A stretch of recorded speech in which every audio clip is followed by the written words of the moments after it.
Tiongkok semakin memperlihatkan kekuatannya di bidang ekonomi dunia dengan ditetapkannya yuan sebagai mata uang dunia kelima. Dan dalam hal ini Indonesia menyambut baik penetapan yuan atau renminbi sebagai mata uang dunia kelima yang akan diumumkan IMF pada 30 November mendatang.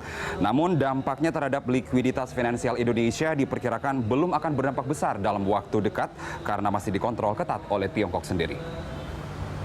Dana Moneter Internasional atau IMF akan mengumumkan renminbi atau yuan Tiongkok sebagai mata uang dunia kelima setelah dolar Amerika, yen Jepang, pound sterling Inggris, dan euro pada 30 November 2015.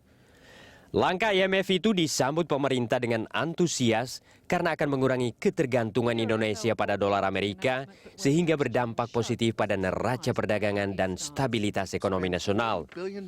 Menurut Menteri Perdagangan Thomas Lembong, penggunaan yuan dalam transaksi bisnis internasional akan berdampak besar bagi Indonesia. Antara lain akan mengurangi defisit perdagangan Indonesia dengan Tiongkok yang mencapai 14 miliar dolar Amerika.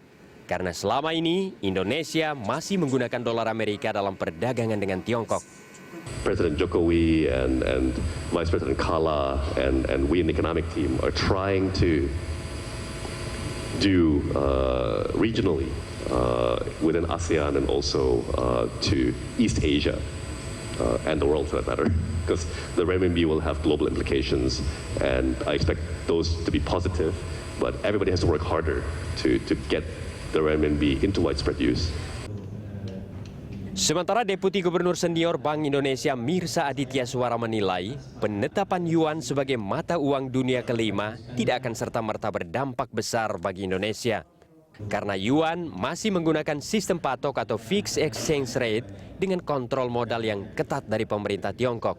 Bukan sistem mengambang bebas seperti mata uang dunia lainnya. Karena suatu mata uang yang bisa dipakai di dunia itu harus suatu mata uang yang available di seluruh dunia. Suatu mata uang yang kursnya itu tidak boleh fixed rate, ya.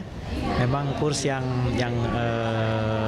floating gitu ya, kayak seperti US, seperti yen dan sebagainya.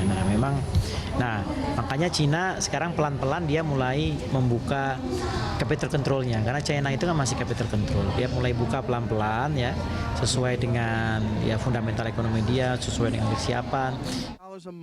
Saat ini Indonesia masih mengkaji penggunaan yuan dalam transaksi bisnis dan menjamin pasokannya ke sistem perbankan nasional. Sementara negara tetangga seperti Malaysia sudah menggunakan yuan sekitar 3-5% dalam transaksinya, serta beberapa negara lain sebesar 10%.